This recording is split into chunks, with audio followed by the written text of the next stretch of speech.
ಪರಲೋಕದವುಗಳ ಕಡೆಗೆ ನೋಡುವಂತೆ ನಿಮ್ಮ ಆತ್ಮವನ್ನು ವಾಕ್ಯದಲ್ಲಿ ಬಲಪಡಿಸುವ ಅನುದಿನದ ಧ್ಯಾನ. ಇಂದಿನ ಧ್ಯಾನದ ಶೀರ್ಷಿಕೆ ಮೇಲೆ ಹತ್ತುತ್ತಾ ಇರಿ. ಈ ದಿನದ ಸತ್ಯವೇದದ ವಾಕ್ಯ: ಇಹಲೋಕದ ನಡವಳಿಕೆಯನ್ನು ಅನುಸರಿಸದೆ ನೂತನ ಮನಸ್ಸನ್ನು ಹೊಂದಿಕೊಂಡು ಪರಲೋಕ ಭಾವದವರಾಗಿರ್ರಿ. ಹೀಗಾದರೆ ದೇವರ ಚಿತ್ತಕ್ಕನುಸಾರವಾದದ್ದು, ಅಂದರೆ ಉತ್ತಮವಾದದ್ದು, ಮೆಚ್ಚಿಕೆಯಾದದ್ದು, ದೋಷವಿಲ್ಲದ್ದು ಯಾವುದೆಂದು ವಿವೇಚಿಸಿ ತಿಳುಕೊಳ್ಳುವಿರಿ. ರೋಮಾಪುರದವರಿಗೆ ಬರೆದ ಪತ್ರಿಕೆ 12ನೇ ಅಧ್ಯಾಯ 2ನೇ ವಚನ. ಯಾವುದೇ ರಾಜಿಯಿಲ್ಲದ ಸಂಪೂರ್ಣವಾದ ಶರಣಾಗತಿಯನ್ನು ಹೊರತುಪಡಿಸಿ ದೇವರು ಮತ್ತೇನನ್ನೂ ಅಂಗೀಕರಿಸುವುದಿಲ್ಲ. ಅರೆಮನಸ್ಸುಳ್ಳವರಾಗಿ ಪಾಪದಲ್ಲೇ ಜೀವಿಸುತ್ತಾ ಕ್ರೈಸ್ತರೆಂದು ಹೇಳಿಕೊಳ್ಳುವವರು ಒಂದು ವೇಳೆ ಪರಲೋಕಕ್ಕೆ ಪ್ರವೇಶ ದೊರೆತರೆ ಪರಲೋಕವನ್ನು ಹಾಳು ಮಾಡುವವರಾಗಿರುತ್ತಾರೆ. ಅವರು ಅಲ್ಲಿ ಮತ್ತೊಮ್ಮೆ ಬಂಡಾಯವೇಳುತ್ತಾರೆ. ಸತ್ಯವನ್ನು ತಿಳಿದುಕೊಂಡವರಾಗಿದ್ದರೂ ಸತ್ಯವಂತನಾಗಿರುವ ಕರ್ತನನ್ನು ಮಹಿಮೆ ಪಡಿಸದವರು ದೇವನ ನಗರಕ್ಕೆ ಎಂದಿಗೂ ಪ್ರವೇಶಿಸುವುದಿಲ್ಲ. ಯಾಕಂದರೆ ರಾಜಕುಟುಂಬದ ಸದಸ್ಯರನ್ನು ಆಳುವ, ನಡೆಸುವ ಉನ್ನತವಾದ ಮತ್ತು ಪವಿತ್ರವಾದ ತತ್ವಗಳನ್ನು ಅವರು ತಿಳಿದಿಲ್ಲವಾದ ಕಾರಣ ಅವರಿಗೆ ಪರಲೋಕವು ಸಂತೋಷವಾದ ಸ್ಥಳವಾಗಿರುವುದಿಲ್ಲ.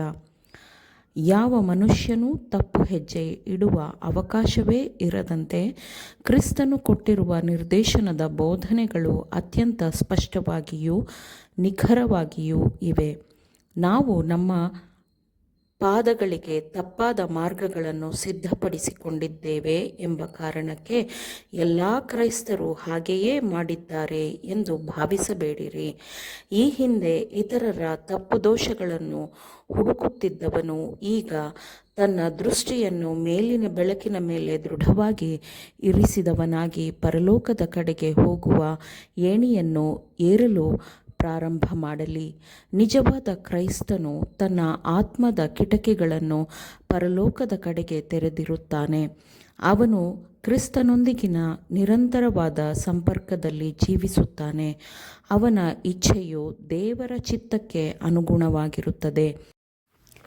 ನಮಗೆ ಉಳಿದಿರುವ ಈ ಸ್ವಲ್ಪ ಕೃಪೆಯ ಕಾಲದಲ್ಲಿ ದೇವರ ರಾಜ್ಯದಲ್ಲಿ ನಿತ್ಯ ಜೀವವನ್ನು ಹೊಂದಿಕೊಳ್ಳಬೇಕೆಂದು ಬಯಸುವ ಸ್ತ್ರೀ ಪುರುಷರಂತೆ ನಾವು ಜೀವಿಸಬಾರದೇ? ನಮ್ಮ ಮುಂದೆ ಇರಿಸಿರುವ ಮಾನದಂಡವನ್ನು ಶ್ರದ್ಧೆ ಮತ್ತು ಪ್ರಾಮಾಣಿಕತೆಯಿಂದ ಮುಟ್ಟಲು ನಾವು ಪ್ರಯತ್ನಿಸಬೇಕು. ಇದನ್ನು ಪ್ರಾಯಶ್ಚಿತ್ತಕ್ಕಾಗಿಯೇ ಇಲ್ಲವೇ ಮಾಡಿದ ತಪ್ಪಿಗಾಗಿ ದೇಹದಂಡನೆ ಎಂತಲೋ ಮಾಡಬಾರದು. ಆದರೆ ನಿಜವಾದ ಸಂತೋಷವನ್ನು ಪಡೆದುಕೊಳ್ಳುವ ಒಂದೇ ಮಾರ್ಗ ಎಂದು ಪ್ರಯತ್ನ ಮಾಡಬೇಕು.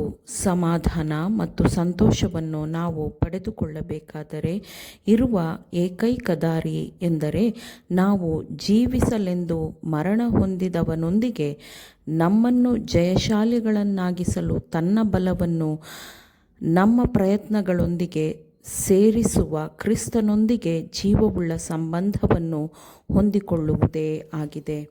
ಪರಿಶುದ್ಧತೆ ಎಂದರೆ ಅದು ದೇವರೊಂದಿಗೆ ನಿರಂತರವಾದ ಒಪ್ಪಂದದಲ್ಲಿ ಇರುವುದು ಎಂದು ಅರ್ಥ.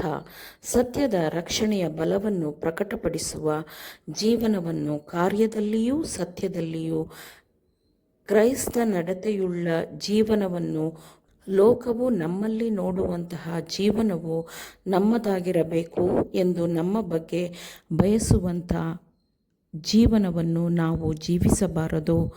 ನಾವು ಪರಲೋಕಕ್ಕೆ ಸಿದ್ಧರಾಗುವ ನಮ್ಮ ಶಾಲೆಯು ಈ ಲೋಕವೇ ಆಗಿದೆ ಮತ್ತು ನಾವು ಇಲ್ಲಿ ಜೀವಿಸುವಾಗ ನಾವು ಕಷ್ಟ ಶೋಧನೆಗಳನ್ನು ಎದುರಿಸಲೇಬೇಕು.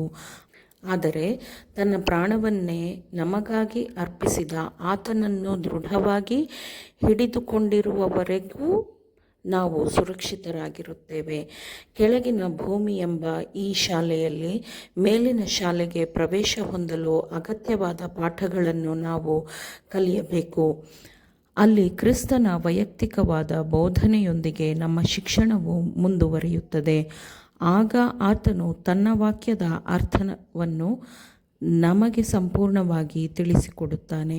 ಆತನ ಮುಖವನ್ನು ನೋಡುವ ಮತ್ತು ಆತನ ತುಟಿಗಳಿಂದ ಸುವಾರ್ತೆಯನ್ನು ಕೇಳುವ ಈ ಮಹಾ ಅನುಗ್ರಹವನ್ನು ನಾವು ಕಳೆದುಕೊಳ್ಳಲು ಸಾಧ್ಯವಿಲ್ಲ. ಆದುದರಿಂದ ಮೇಲಿನ ಶಾಲೆಗೆ ಪ್ರವೇಶ ಹೊಂದಬೇಕಾಗಿರುವ ಸಿದ್ಧತೆಯಲ್ಲಿ ನಮ್ಮ ಆತ್ಮವನ್ನು ಸಂಪೂರ್ಣವಾಗಿ ತೊಡಗಿಸಿಕೊಳ್ಳೋಣ. ಆಮೇನ್.